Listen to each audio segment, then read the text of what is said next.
আমরা অনেকেই এই ভাষণটা সম্পর্কে জানি না। আমরা অনেক ভাষণ নিয়ে এখন গর্ব করি। নবী করিম সাল্লাল্লাহু আলাইহি ওয়াসাল্লামের এই যে সর্বশ্রেষ্ঠ ভাষণ, এটা কতজন জানেন? বিদায় হজের ভাষণ। কতজন জানেন বিদায় হজের ভাষণে নবী সাল্লাল্লাহু আলাইহি ওয়াসাল্লাম কি বলেছিলেন উম্মতকে? আমরা একটু আপনাদেরকে শোনাবো, শুনিয়ে ইনশাআল্লাহ লেকচারটা শেষ করব। নবী করিম সাল্লাল্লাহু আলাইহি ওয়াসাল্লাম এই দিনে 31টা বিষয়ে উম্মতকে নির্দেশ দিয়েছেন। 31টা বিষয়, সবগুলো বলার সময় পাওয়া যাবে না, আমি কয়েকটা কথা বলছি। নবী করিম সাল্লাল্লাহু আলাইহি ওয়াসাল্লাম সবার সামনে দাঁড়িয়ে দীর্ঘ 23 বছর অক্লান্ত পরিশ্রম করে দাওয়াতি মিশন কমপ্লিট করার পরে সবাইকে সমবেত করে একটা হজ করলেন। হজ করার পরে তিনি গুরুগম্ভীর কণ্ঠে বলছেন, হৃদয়ের সমস্ত আবেগ বের করে দিয়ে বলছেন, হে জনগণ, আইয়ুহান নাস, হে জনগণ, আমি জানি না আজকের পর তোমাদের সাথে আমি কখনো মিলিত হতে পারবো কিনা। একটু চিন্তা করেন, সাহাবীরা সামনে দাঁড়িয়ে আছেন, নবীজি দাঁড়িয়ে এই কথাটা বলছেন, হে জনগণ, আমি জানি না আজকের পরে আমি তোমাদের সাথে মিলিত হতে পারবো কিনা। অতএব যে ব্যক্তি আজকে আমার এই কথাগুলোকে স্মরণ রাখবে, সে যেন অন্যের কাছে এই কথাগুলো পৌঁছে দেয়। হতে পারে যার কাছে পৌঁছে দেওয়া হচ্ছে সেই এই কথাগুলোকে বেশি সংরক্ষণ করতে পারবে। আল্লাহ পাক তার প্রতি রহম করুন যে আমার এই কথাগুলোকে অন্যের কাছে পৌঁছে দেবে। নবীজির ভাষণ। এরপর নবীজি বলছেন, জেনে রাখো, নিশ্চয়ই তোমাদের পরস্পরের, মুসলিমদের পরস্পরের সম্পদ, পরস্পরের রক্ত, পরস্পরের এই যে জান, মাল, ইজ্জত, এগুলো একে অপরের জন্য হারাম। মুসলিমদের পরস্পরের রক্ত, পরস্পরের ইজ্জত, সম্মান একে অপরের জন্য হারাম। এর হানি করা একে অপরের জন্য হারাম। ঠিক যেমন আজকের এই দিন হারাম, এই শহর হারাম, এই মাসও হারাম। নবী করিম সাল্লাল্লাহু আলাইহি ওয়াসাল্লাম বলছিলেন, জেনে রাখো, 3টা বিষয়ে যেন তোমাদের অন্তর কখনো খেয়ানত না করে। 3টা বিষয়ে তোমাদের অন্তর যেন কখনো খেয়ানত না করে। 1, তোমরা যে কাজটাই করবা শুধু আল্লাহ পাকের সন্তুষ্টির জন্য করবে। তোমরা যে কাজই করবে শুধু আল্লাহর সন্তুষ্টির জন্য করবে। তোমাদের শাসক বর্গের কল্যাণ কামনা করবে। তোমাদের শাসক বর্গের কল্যাণ কামনা করবে। 3 নাম্বার, মুসলিমদের জামাতকে আঁকড়ে ধরে রাখবে। মুসলিমদের ইউনাইটেড কমিউনিটিকে আঁকড়ে ধরে থাকবে। এই 3টা বিষয় পালনের ক্ষেত্রে তোমাদের অন্তর যেন খেয়ানত না করে।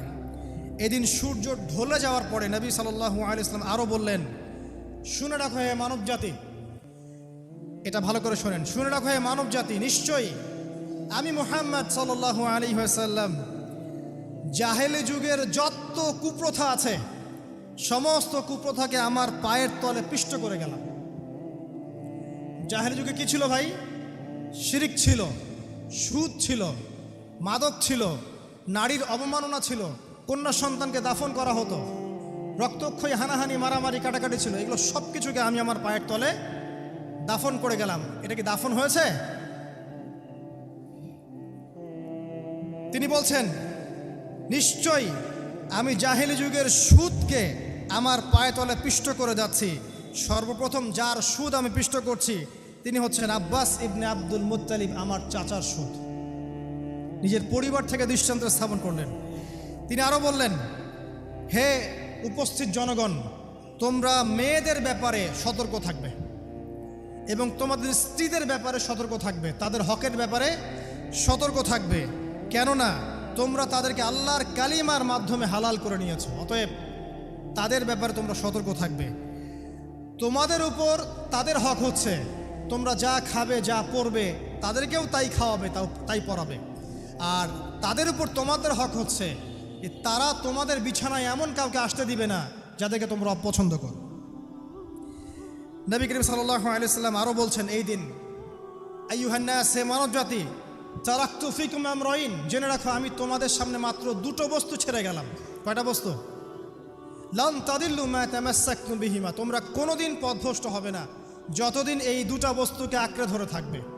কিতাব আল্লাহ, আল্লাহর কিতাব, ওয়া সুন্নতি নবীহি, এবং তার নবীর সুন্নাহ। তিনি আরও বললেন, আল মুসলিম, জেনে রাখো প্রকৃত মুসলিম সে ব্যক্তি, মান সালিমাল মুসলিমুনা মিন লিসানিহি ওয়া ইয়াদিহি, যে ব্যক্তির হাত এবং জবান থেকে অন্য মুসলিম নিরাপদ থাকে, সেই ব্যক্তি হচ্ছে প্রকৃত মুসলিম। আল মুহাজির, আর প্রকৃত মুহাজির সে ব্যক্তি মান হাজারা মা নাহাল্লাহু আন, আল্লাহ পাক যা নিষেধ করেছেন সেখান থেকে যে দূরে থাকে সেই ব্যক্তি প্রকৃত মুহাজির, মানে হিজরতকারী। তিনি আরও বললেন, মনে রেখো আমি তোমাদের সবার আগে হাউজে কাউসারে চলে যাব, সুবহানাল্লাহ, এবং সেখানে আমি তোমাদের জন্য অপেক্ষা করতে থাকব। অতএব শোনেন, অতএব তোমরা আমার চেহারাকে কালিমালিপ্ত করো না, মানে আমার চেহারায় কালিমালিপ্ত করো না, আমার নাম নষ্ট করে দিও না। আমি তোমাদের সংখ্যাধিক্য দেখে আল্লাহর কাছে গর্ব করব, আমাকে তোমরা অপমানিত করো না। আজকে কি আমরা তার দায়িত্ব পালন করে উম্মাহ হতে পেরেছি? নবীজি বলেছেন, তা আমার চেহারাকে কালিমালিপ্ত করো না, সুবহানাল্লাহ। তিনি বলছেন, ওই সময় কিছু মানুষ থেকে আমি মুক্ত হয়ে যাব, আর কিছু মানুষ আমার থেকে মুক্ত হয়ে যাবে। বলা হলো, কারা ইয়া রাসূলুল্লাহ? তিনি বলছেন, আল্লাহ পাককে আমি বলবো, ইন্নাহুম মিন্নি, হে আল্লাহ এরা আমার উম্মাহ, এরা আমার উম্মত, আমার সাহাবী।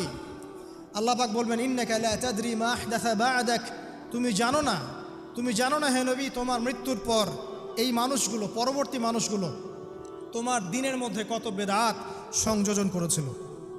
তিনি আরও বলেছিলেন, হে জনগণ জেনে রাখো, প্রত্যেক পরিবারের জন্যে প্রতি বছর একটা করে পশু জবাই করার বিধান, প্রত্যেক পরিবারের জন্যে, সামর্থ্যবান পরিবারের জন্য প্রত্যেক বছর একটা করে পশু জবাই করার বিধান রয়েছে।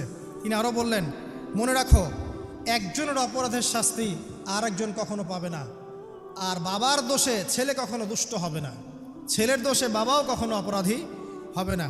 তিনি আরও বললেন, জেনে রাখো হে মানব জাতি, নিশ্চয়ই শয়তান এই বিষয় থেকে নিরাশ হয়ে গেছে যে তোমরা শয়তানের ইবাদত করবে। শয়তান নিরাশ হয়ে গেছে, কিন্তু শয়তান নিরাশ হয়নি একটা বিষয় থেকে, যে তোমরা একে অপরে হানাহানি, কাটাকাটি, ফিতনা, ফাসাদে ব্যস্ত থাকবে, যেমনটা এখন আমরা করছি। আমরা কিন্তু সরাসরি কখনো শয়তানের ইবাদত করছি না, করছি, কিন্তু মুসলিমরা এখন পরস্পরে হানাহানি, কাটাকাটি, ফাসাদে লিপ্ত আছে। তিনি আরও বললেন যে একজন মুসলিমের জন্য হালাল নয় অন্য মুসলিমের সম্পদ আত্মসাৎ করা, যতক্ষণ না সে স্বেচ্ছায় খুশি মনে তোমাকে সম্পদ প্রদান করে। অতএব তোমরা একে অপরের প্রতি জুলুম করবে না। তিনি আরও বললেন, সাবধান, আমার ইন্তেকালের পরে তোমরা একে অপরের গর্দান উড়িয়ে কাফের হয়ে যেও না। সাবধান, আমার ইন্তেকালের পর তোমরা একে অপরের গর্দান উড়িয়ে কাফের হয়ে যেও না। তিনি আরও বলেছেন, একজন মুসলিম আরেকজন মুসলিমকে গালি দিতে পারে না। যদি একজন মুসলিম আরেকজন মুসলিমকে গালি দেয়, এটা হচ্ছে ফাসেকি, এবং একজন মুসলিম যদি আরেকজন মুসলিমের সাথে যুদ্ধ করে, এটা হবে এক প্রকার কুফরি। তিনি আরও বলেছেন, হে জনগণ জেনে রাখো, আমার পরে কোনো নবী নেই, আর আমার পরে তোমরা ব্যতীত আর কোনো উম্মত নেই। এর চেয়ে স্পষ্ট কথা হতে পারে? আমার পরে কোনো নবী নেই, আর আমার পরে তোমরা ছাড়া কোনো উম্মত নেই।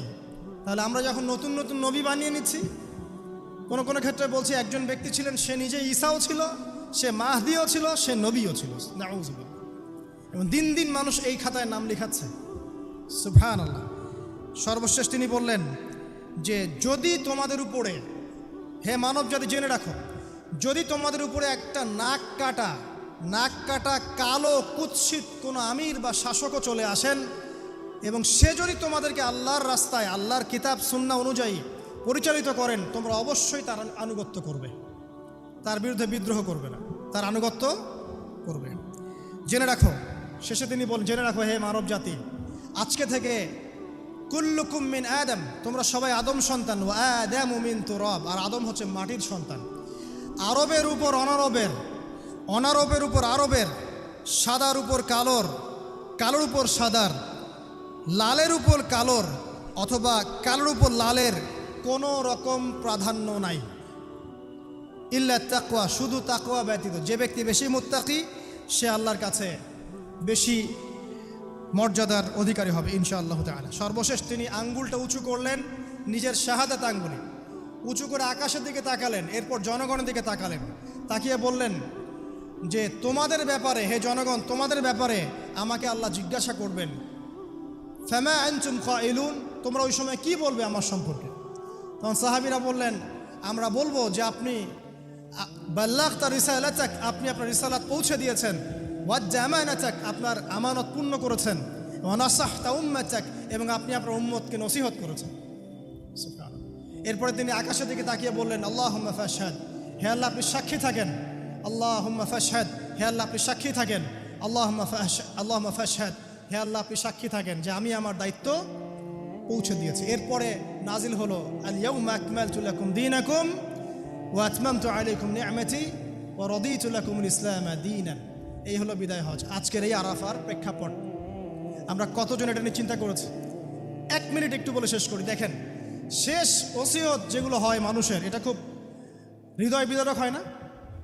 বাবা ইন্তেকাল করছেন, সন্তানের জন্য ওসিয়ত করে যাচ্ছেন, মাকে দেখিস ইত্যাদি ইত্যাদি। হৃদয় বিদারক হয় না? মানুষ সারা জীবন মনে রাখে না?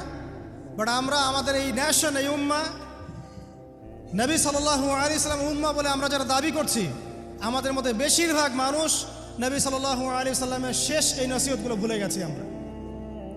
নসিহতগুলোর মধ্যে সবচেয়ে ইম্পর্টেন্ট ছিল শিরক থেকে দূরে থাকা, সুদ থেকে দূরে থাকা, মুসলিম ভেদাভেদ না করা, শাসকের কল্যাণ কামনা করা, বিদ্রোহ না করে শাসককে উত্তম নসিহত করা। এবং আরেকটা হাদিসে তিনি বলেছিলেন 5 ওয়াক্ত সালাত আদায় করবে, সাওম পালন করবে, রমজান মাসে সাধ্যমতো সাদাকা করবে, মুসলিমদের জামাত আঁকড়ে ধরবে, ইনশাআল্লাহ হাসতে হাসতে জান্নাতে প্রবেশ করবে। আও কামা ক্বালা আলাইহিস সালাম। জাহেলি যুগের সমস্ত প্রথা ছেড়ে দেওয়া ছিল আজকের দিনের মূল মর্ম, আমরা ছাড়তে পারছি না। সুদ ছেড়ে দেওয়া ছিল মূল মর্ম, ছাড়তে পারছি না। শিরক থেকে বের হতে পারছি না। বেদাতীদের ব্যাপারে ধমক দেওয়া হয়েছে, বেদাত ছাড়তে পারছি না। খেয়াল করে দেখেন, মুসলিম হানাহানি কাটাকাটি এখনও ছাড়তে পারছি না। ইভেন ধর্মতাত্ত্বিকভাবেও আমরা বহু দল এবং উপদলে বিভক্ত হয়ে গেছে, কারোর সাথে কারো ঐক্য নাই। সব মিলিয়ে নবী সাল্লাল্লাহু আলাইহি ওয়াসাল্লামের শেষ ওসিয়তগুলো, কিতাব এবং সুন্নাহ আঁকড়ে ধরা, এটা আমরা সবাই আঁকড়ে ধরতে পারছি না।